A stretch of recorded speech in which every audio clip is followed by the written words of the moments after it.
সুপ্রভাত বন্ধুরা, আবার একটা নতুন ভিডিওতে তোমাদের সকলকে স্বাগত জানাচ্ছি। আশা করি তোমরা সবাই ভালো আছো, সুস্থ আছো। কিন্তু আমি খুব একটা ভালো নেই।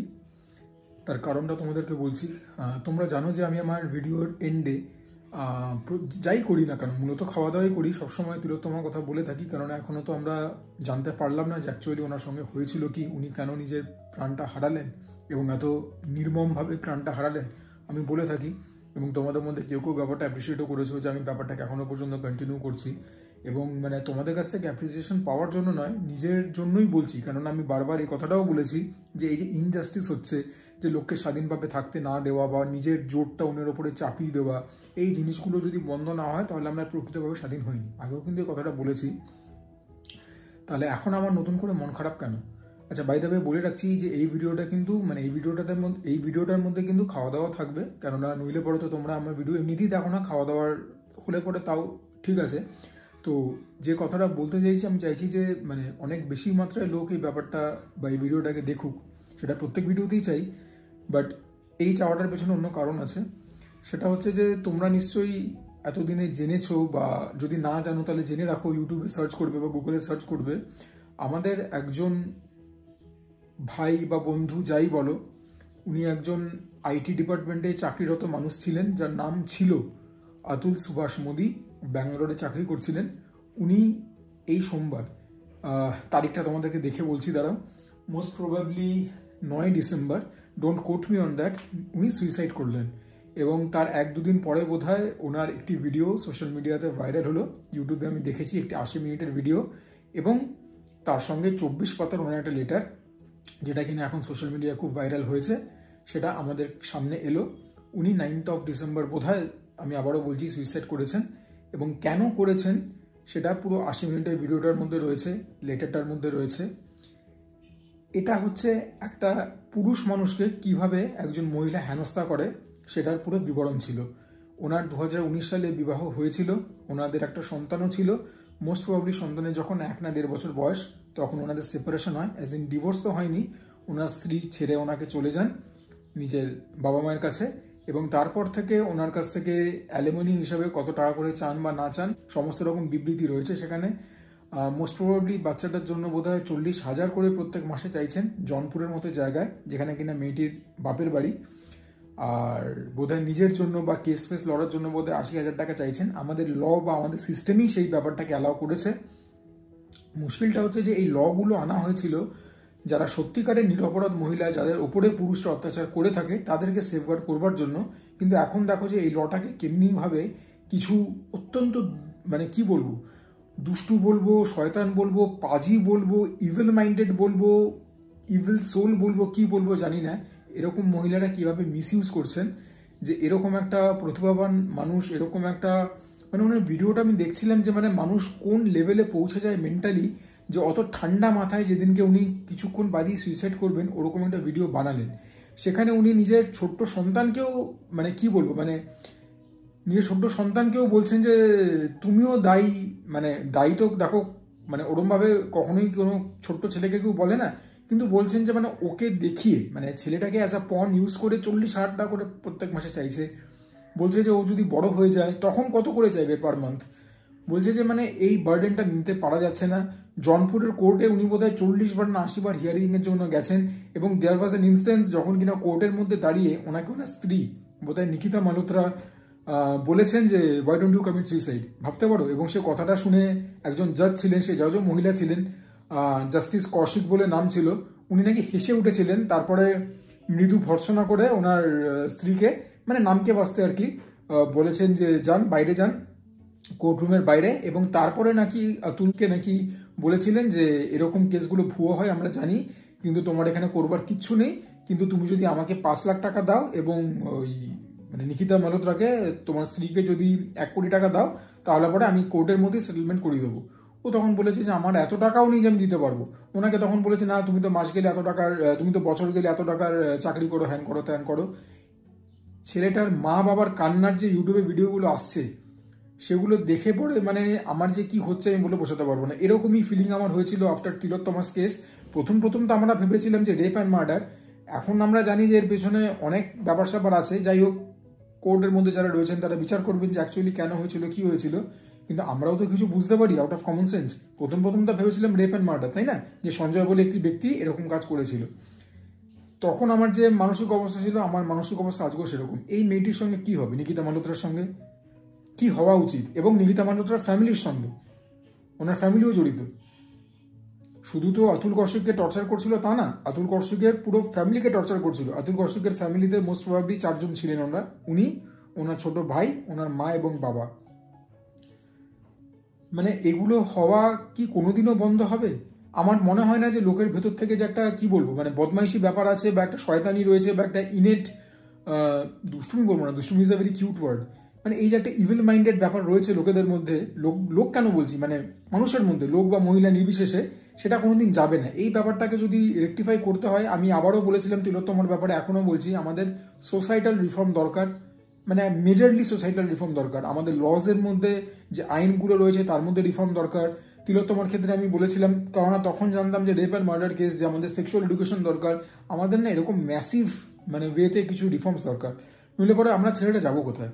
যদি এরকম কিছু হতে থাকে, এবং অনেক ক্ষেত্রে হয়, ঠিক আছে, যেরকম আমরা বলি না, যখন মহিলাদের সঙ্গে রেপ হয়, যে কটা রেপ কেস রিপোর্ট হচ্ছে, অনেকে লজ্জার জন্য বাইরে আসে না, অনেকে ব্যাপারটা চুপচাপ হজম করে নেয়, বা শুধু রেপ কেন, ধরো সেক্সুয়াল হ্যারাসমেন্টই হলো, এরকম কটা কেস রিপোর্টেড হয়। ঠিক এরকমই ছেলেদের ক্ষেত্রে এরকম হ্যারাসমেন্ট কটা রিপোর্টেড হয়, এটা কিন্তু একটা ভাববার মতো বিষয়। এনিওয়েজ, মানে অতুল সুভাষ তো নিজের কাজটা করে চলে গেছেন। ওনার মা বাবাকে আমি কি মানে সমবেদনা জানাবো, আমি খালি ঠাকুরের কাছেই মানে অনুরোধ করবো, ঈশ্বর তুমি এটারও একটা জাস্টিস দাও। যেরকম একদিন বলে এসেছি জাস্টিস ফর তিলোত্তমা, আজকে থেকে এটাও বলবো যে জাস্টিস ফর অতুল সুভাষ মোদী। থেকে বেশি আমার কিছু করবার নেই। চলো এরপরে খাওয়া দাওয়া হবে, বিকজ সেটা তো আমার কাজকে তো নেগলেক্ট করলে চলবে না। এই হচ্ছে আমাদের আজকের জমজমাটি লাঞ্চের মেনু। শীতকালীন খাবার তো থাকবেই শীতকালে, সাদা শিম সেদ্ধ, তার উপরে ধনেপাতা বাটা, কাঁচা লঙ্কা দিয়ে খাবো, এটা সর্ষের তেল দেওয়া রয়েছে, পালং শাক, বেগুন দিয়ে, বড়ি দিয়ে, এখানে চিংড়ি মাছের পেঁয়াজি, আলু ভাজা, শুকনো লঙ্কা ভাজা, ডালটা স্পেশাল, এর মধ্যে গেছে ফুলকপির ডাঁটা, মূলো আর শিম, মুগের ডাল, এটা কাজলি মাছ ছিল অল্প, সেটাকে একটুখানি ঝাল বানানো হয়েছে, এবং জাইগ্যান্টিক আর মাছের সর্ষে ঝাল। বলাই বাহুল্য এটাই হচ্ছে শো স্টপার। আর এই কাঁচা লঙ্কাটা এই নিয়ে বোধহয় দ্বিতীয়বার আমার চ্যানেলে এলো। বেগুনি রঙের এই লঙ্কাগুলো বেশ ভালো দেখতে হয়, ঝাল তো সেরকম কোনোটাই হয় না, বাট ইয়া এটা একটু নতুনত্ব। মা বললেন যে প্রথমে শিম সেদ্ধটাই খেয়ে নিতে, তারপরে পালং শাক, তো প্রথমে এটাই খেয়ে নিচ্ছি। শিম এমনিতেই শীতকালে ওঠে, তার মধ্যে সবুজ শিমগুলো কিন্তু অনেকদিন আগেই উঠে গেছে, আর বেশ কিছুদিন অবধি সেগুলো লাস্ট করে, কিন্তু সাদা শিম কিন্তু মানে খুবই কম দিনের জন্যই পাওয়া যায় বাজারে, এবং যখন পাওয়া যায় তখন আনি, কেননা মার খুব প্রিয়। আমারও এরকম শিম সেদ্ধ ধনেপাতা দিয়ে মন্দ লাগে না, একদম ঝাঁঝালো হয় খেতে, কেননা ধনেপাতা নিজস্ব একটা ঝাঁজ থাকে, তার উপরে সর্ষের তেল। প্রথম বাইটটা নিই। তোমরা দেখতেই পেয়েছো ভাতটা আমি কম মেখেছি, এত আইটেম থাকে তো, মাছ ফাছ দিয়ে একটুখানি বেশি করে খাবো বলে, ঝাঁজ একদম মানে চোখ দিয়ে জল বের করে দেওয়ার মতো, এবং আমার ঝাঁজ লাগছে, এবং লঙ্কাটাও যথেষ্ট ঝাল, এবং লঙ্কার মধ্যে একটা লঙ্কা গন্ধ আছে। আজকাল লঙ্কাতে তো না থাকে স্বাদ, না থাকে গন্ধ, এটার মধ্যে দুটোই আছে। আর একটুখানি ঝাল খেতে দেখবে মুখের মধ্যে থেকে স্যালাইভা একটুখানি বেশি জেনারেট হয়। সো ইয়া, শুরুটা একদম জমে গেছে। যারা ঝাল খেতে পারো না তাদের অন্য কথা, কিন্তু এই ঝালালো প্রিপারেশনটা আমার ব্যাপক লাগলো। সূচনা একদম জবরদস্ত হয়েছে, তো আশা করি পরের আইটেমগুলো ভালোই হবে। পালং শাক, কাঁচা লঙ্কা দিয়ে, বেগুন দিয়ে, বড়িটাও মাস্ট। বড়িগুলো মা ভেজে পরে দেয়, যাতে করে কিনা বড়িগুলো ক্রিস্পি ক্রাঞ্চি থাকে। লঙ্কা যখন দিয়েছে লঙ্কা তো ডলে নেবই, ইউ গাইজ নো মি। দেখি আর বিলম্ব না করে প্রথম গ্রাসটা নিয়েই নিই। ও বাবা, এর মধ্যে আবার শুকনো লঙ্কাও দিয়েছে, যাক সেটাও নিয়ে নিই। লঙ্কা ফেলে নো ছাড়াছাড়ি। নুনটা ঈষৎ বেশি হয়েছে, তবে খেতে খুব ভালো। মায়ের মধ্যে মৌরি দিয়েছেন, তো মৌরিরও একটা ফ্লেভার পাচ্ছি, যেটা কিনা ফ্লেভার প্রোফাইলটাকে এনহ্যান্সই করেছে। আর পালং শাক তো স্পিনাচ, আমাকে কমেন্টে বলো তো কোন ফিকশনাল ক্যারেক্টারের ফেভারিট খাবার ছিল স্পিনাচ। বাকি এইটা। এবারে ডালটা খাবো। ডালের মধ্যেও লঙ্কা দেওয়া রয়েছে, লঙ্কাটাকে নিয়েই নিই। মূলো রয়েছে,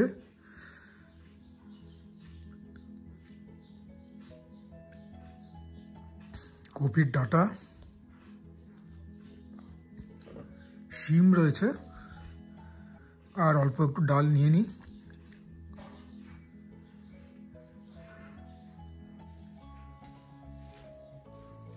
মূলোর একটা খুব ডিস্টিংক্ট গন্ধ ভেসে আসছে। এবার সেটা যদি কারোর অফ পুটিং লাগে তাহলে তো সে আর মূলো খেতেই পারবে না। প্রথমে একটা এমনি বাইট নেব এই শীতকালীন স্পেশাল ডালের। এই ডালটা খাওয়ার জন্য মা অনেকদিন ধরে খুব ব্যতিব্যস্ত ছিল। মূলো দেওয়াতে একটা হালকা তিক্ততা এসছে, আর মুগ ডালের নিজস্ব একটা ফ্লেভার, তার মধ্যে আমি শুকনো লঙ্কা টিপেছি, মিলিয়ে মিশিয়ে জবরদস্ত। নুনটা তো ঠিকঠাক আছেই, কিন্তু এবারে আলু ভাজাতে হাত লাগাতেই হবে, নইলে পরে তো আলু ভাজা ফ্যাল ফ্যাল করে মুখের দিকে চেয়েই থাকবে। সুতরাং আলু ভাজা দিয়ে ডাল ভাত খাওয়ার এটাই কিন্তু সেরা সময়। সুতরাং ডালটা ভালো হলেও বেশি ভাত কোনোটা দিয়ে খেতে পারবো না এই মহাশয়ের জন্য।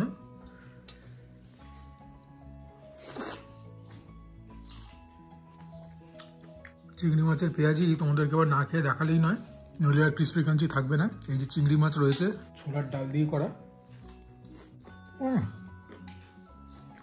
সন্ধ্যাবেলার জন্য কফি দিয়ে খাওয়ার জন্য একদম একঘর জিনিস। বা যদি এখন একটু কেচাপ দিয়ে খাই একদম খোলতাই খেতে লাগবে। এমনি যে খাচ্ছি ব্যাপক। এই হচ্ছে কাজলি মাছের ঝাল, যেটা কিনা কোয়াইট সিম্পলি পেঁয়াজ রসুন দিয়ে যাচ্ছে একটু ভাজা ভাজা করা, তোমরা দেখেই বুঝতে পারছো। এটার মধ্যেও মা কাঁচা লঙ্কা দিয়েছে, না দিলেও চলতো, যাই হোক দিয়েছে যখন পেটের মধ্যে তো যাবই। দেখতে জাস্ট র্যাভিশিং। প্রথম একটা গ্রাস নিই, হ্যাঁ যে হয়েছে কিরকম, ব্যাপক হয়েছে খেতে। হ্যাঁ যেটুকুন মিষ্টতা পাচ্ছি পেঁয়াজের জন্য, কিন্তু সেটাও কিন্তু ফ্লেভার প্রোফাইলটাকে ব্যালেন্স আউট করছে। ঝাল ঝাল খেতে হয়েছে, নুনটা নুনটা খেতে হয়েছে, মারাত্মক। মানে এটা খেতে মুখের হাসি চওড়া হতে বাধ্য, হেভি লাগছে আমার খেতে। খুবই প্লেন অ্যান্ড সিম্পল একটা প্রিপারেশন। এই যে কাজলি মাছ আজকাল তো পাওয়াই যায় না, অলমোস্ট এক্সটিংক্ট হয়ে গেছে।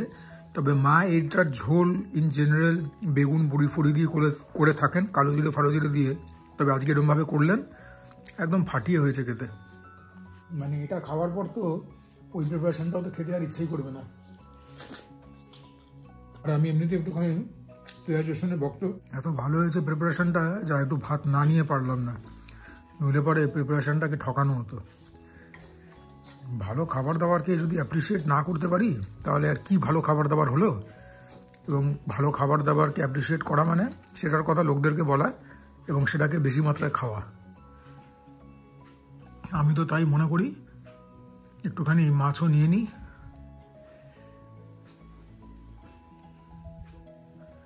আর একটা জব্বর গ্রাস হবে।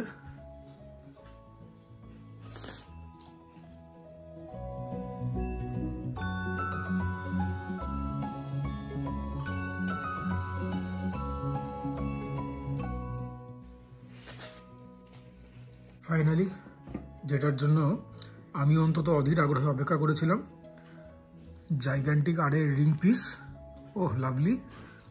আর মায়ের চিরাচরিত সর্ষের এই ঝালটা। এরকম কিছু কিছু প্রিপারেশন আমি বলে থাকি যে মাকে যদি রাত্রিবেলা বা মাঝরাতে ঘুম থেকে উঠিও রান্না করতে বলা হয়, ঘুম চোখেও ভালো রান্না করে দেবে, বাজে করে না। কোনোদিন ভালো হয়, কোনোদিন খুব ভালো হয়। আজকে দেখি কীরকম হয়েছে, একদম থকথকে হয়ে গেছে প্রিপারেশনটা। শীতকালে এমনিতেই জিনিসপত্র একটুখানি জমে যায় তো, যদিও এটা গরমই আছে, প্লাস ভাতও গরম আছে। দেখতে তো খুবই ভালো লাগছে। যারা খাদ্য রসিক, ভোজন রসিক, তাদের জন্য একদম নয়নাভিরাম। ঝোলটা দেখো কিরকম তেলটা ভেসে ভেসে আছে। এটা তো ভালো না হয়ে যায় না, এটাই আমার অনুমান। এবারে তো প্রথম গ্রাসটা না নিলেই নয়। ঝোলটার মধ্যে নুনটা বেশ অনেকখানি কম হয়েছে, একটুখানি নুন মেখে নিলাম। বাকি তো সব কিছু ঠিকঠাকই লাগছে। সর্ষের তেল ভালো মাত্রায় দেওয়া হয়েছে, লঙ্কা ভালো মাত্রায় দেওয়া রয়েছে, ঝাল ঝাল হয়েছে খেতে, উপরে ধনে পাতা দেওয়া হয়েছে, সেখান থেকে একটা আলাদা ফ্লেভার পাচ্ছি। কিন্তু নুনটা কম হওয়ার জন্য একটুখানি ঘেটে গেছে। আমি নুন মাখলাম একটুখানি, এবার দেখি খেয়ে কীরকম লাগে। একটুখানি বড়িও নিয়ে নেবো। আবারও বলছি, পালং শাকের বাইরে যে কথাটা বলেছিলাম, আলাদা করে বড়িগুলো ভেজে দেওয়া আছে, তো এখান থেকে একটা ক্রাঞ্চি ব্যাপার অ্যাড হবে, টেক্সচারটা এনহ্যান্স হবে। শুধু নুনটা একটু কম ছিল, নুনটা মেখে নিয়েছি, এখন একদম ডিলা গ্রাইন্ডে মেফিস্টো ফিনিশ। তোমাদেরকে এবারে মাছটা দেখাবো। যার কাছ থেকে আর কিনি মানিকতলায়, তার কাছ থেকেই কিনেছি। খুবই ভালো কোয়ালিটির মাছ। মাছ দিয়ে একটুখানি গ্রাস নিই।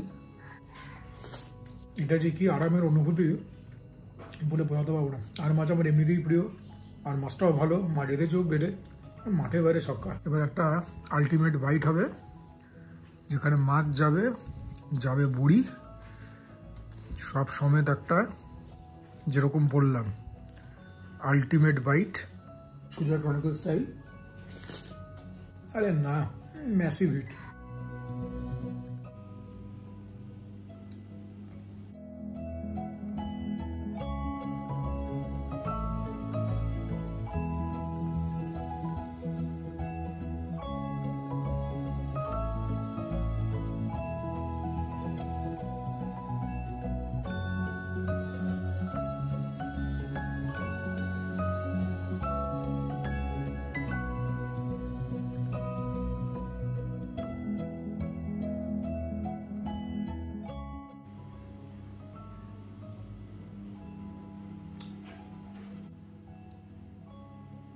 আর কিছু দেখাবার নেই, চলো উপরে। লাঞ্চ করে তো উপরে উঠে এলাম, কিন্তু আবারও সে একই কথা বলবো।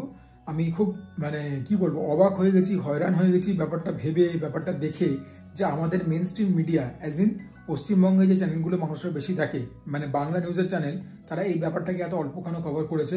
ইনফ্যাক্ট আমার মা খুব টিভি দেখেন, বোঝাই যাচ্ছে বয়স হয়ে গেছে, বেশিরভাগ সিরিয়াল দেখেন, কিন্তু নিউজ চ্যানেলও খুব ফলো করেন। মা কিন্তু এই ব্যাপারটা জানতোই না, মা আমার মুখ থেকেই শুনলো। ইনফ্যাক্ট গতকাল আমার সঙ্গে আমার একজন কাজিনের কথা হচ্ছিল, যিনি কিনা স্কুল শিক্ষিকা, দুর্গাপুরে যিনি থাকেন, ভিডিওতে একবার এসছেন, একবার কেন একাধিকবার এসছেন। উনিও কিন্তু এই ব্যাপারটা সম্বন্ধে সেরকম জানতেন না, খালি বলছিলেন যে জানিস তো স্কুলে কলিগদের কাছে এরকম ভাষা হাওয়া হাওয়া কথা শুনছিলাম। তো আমি জানি না কেন আমাদের স্টেটে এই ব্যাপারটা তো কম কভার হচ্ছে। একটা এই অত্যাচারটা একজন পুরুষের ওপর হয়েছে বলে, নাকি পুরুষের ওপর হয়েছে দেখে ব্যাপারটা লোক বেশি খাবে না, ওর জন্য টিভিতে দেখাচ্ছে না, because after all everything is business, সেখান থেকে টিআরপি জেনারেট হবে, নাকি পশ্চিমবঙ্গের বাইরে হয়েছে বলে ব্যাপারটা আলোড়ন পড়ছে না, আই ডোন্ট নো।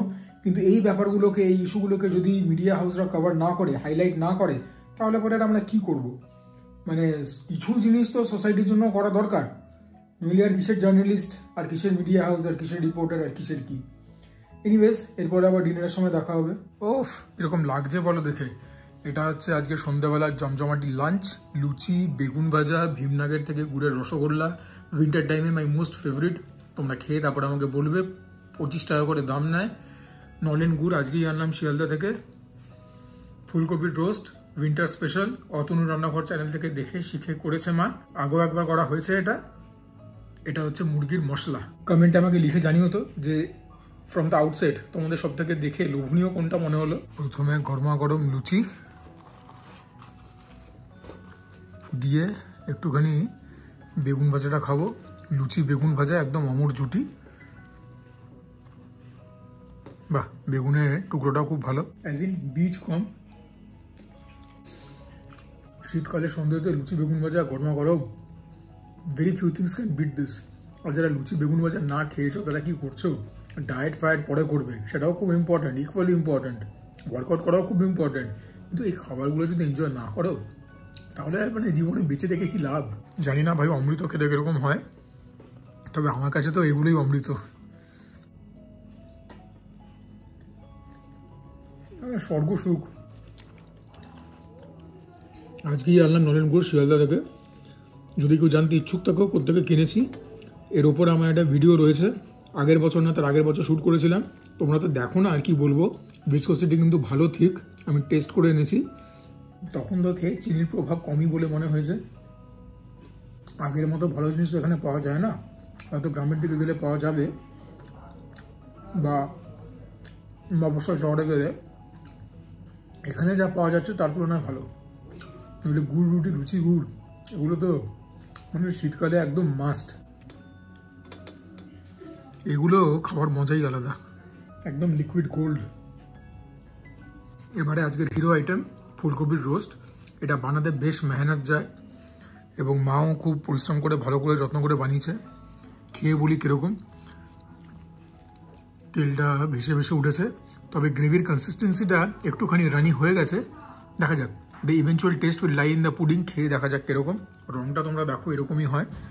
অনেক রকম জিনিস যায় এর মধ্যে, পেঁয়াজ বাটা, কাজু বাটা, কিশমিশ বাটা, আদা রসুন বাটা, বিভিন্ন রকম জিনিস মশলা যায়, ধনে গুঁড়ো, জিরে গুঁড়ো, কাশ্মীরি মির্চ, হলুদ তো যাবেই। ফুলকপির রোস্ট দিয়ে প্রথম বাইটটা নিই। একদম সাংঘাতিক খেতে হয়েছে, একদম মেফিস্টোফিলিস। একটা অনুষ্ঠান বাড়ি, বিয়ে বাড়ি মানে একটা ভাইব আছে। এতগুলো মশলা গেছে, তো গরম মশলা গেছে, সেখান থেকে আলাদা ডিশনেস পাচ্ছি। ফুলকপিগুলো ক্রাঞ্চি রয়েছে, শক্ত রয়েছে, just the way I like it. Literally whole mouth is salivating, ব্যাপক হয়েছে। আর আজকে লুচিগুলো মা বানিয়েছে ভালো। তোমরা যারা আমার ভিডিও নিয়মিত দেখো তারা জানো যে আমার মা লুচি বানাতে গিয়ে খুব স্ট্রাগল করে, কারণ বেশিরভাগ লুচি এরকম ফ্ল্যাট হয়ে যায়, ঠিক পফি হয় না। বাট আজকে she has been able to nail most of the luchis. এই প্রিপারেশনটা কিন্তু একদমই স্পাইসি হয় না, যে রিচনেসের কথা আমি বলছি, কারণ এর মধ্যে টক দই যায়, দুধ যায়, কাজু বাটা, কিশমিশ বাটা, আদা রসুন বাটা, পেঁয়াজ বাটা, তারপরে গরম মশলা যেরকম গেল, তো এই সমস্ত একটা রিচনেস আসে। ওয়েল সিজনড, খেতে খুব একটা মিষ্টি মিষ্টি হয় তা না, ভালো হয় খেতে। মানে ফুলকপির রোস্ট যারা না খেয়ে সেটা কী করছো ওরকম ব্যাপার। আবারও বলছি, huge shout out to Atanu Rannaghar channel, YouTube channel, hugely popular YouTube channel. দেখবে বেশিরভাগ খাবার দাবারই কিন্তু মারাত্মক হয়। আগের বছরও রেসিপিটা একবার মা বানিয়েছিলেন, জাস্ট আ মার্ভেলাস রেসিপি।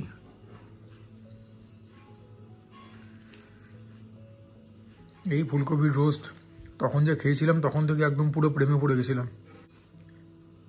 আর তোমরা যারা আমার চ্যানেল দেখছো তারাও হয়তো অতনু রান্নাঘর চ্যানেলও দেখো, আমাকে কমেন্টে জানাতে ভুলবে না যদি তোমরা এই চ্যানেলটা ফলো করো, ওনার চ্যানেলের কোন রেসিপিটা তোমাদের সব থেকে প্রিয়। Because this one's definitely one of my most favorite from his channel.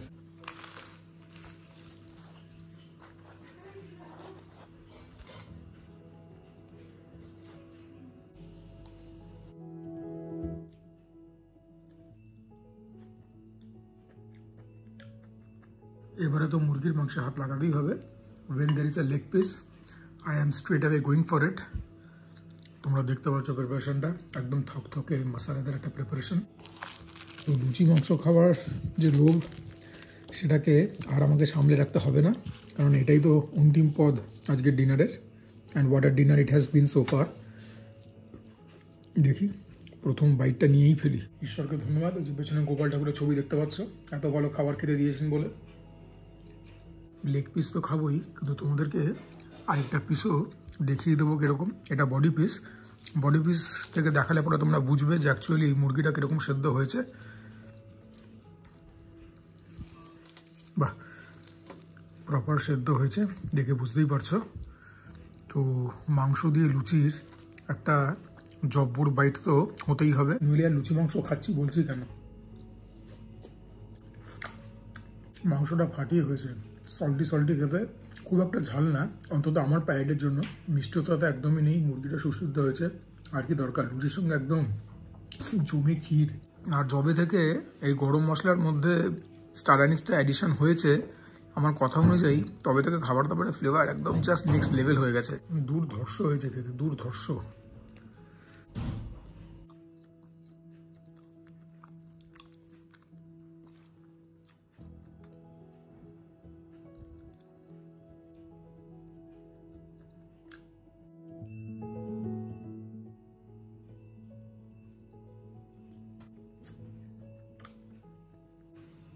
And I was saving the best for the last, ভীমনাগের গুড়ের রসগোল্লা। প্রত্যেক বছর শীতে this is my most favourite item.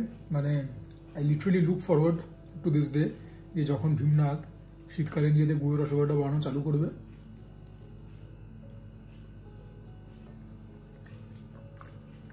এটা বর্ণনার বাইরে। This is something that dreams are made of. এটা আমি কিছু বলবো না আর।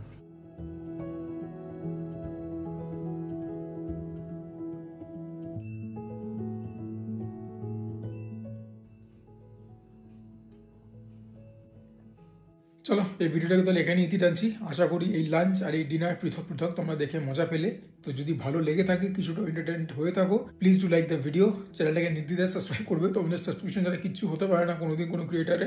দেখো না, যদি এই বছরের শেষের মধ্যে 6000 সাবস্ক্রাইবার হতে পারে, আমার আরো অ্যারাউন্ড 450 মতো সাবস্ক্রাইবার বাকি, আর এখনো 15 দিন মতো বাকি ডিসেম্বর শেষ হতে। তোমরা কমেন্ট করবে, তোমাদের কমেন্ট থেকে যথেষ্ট মোটিভেশন এবং ইন্সপিরেশন পাই। Do share my content with your friends and family যদি মনে করেন ঠিকঠাক কন্টেন্ট বানাই। And for now this is Mishuja signing off. তোমরা সবাই ভালো থেকো, সুস্থ থেকো, জমিয়ে খাওয়া দাওয়া করো, তার সঙ্গে ওয়ার্কআউট করো, because that's imperative. And keep praying for not only Tilottama but also Atul Subhash.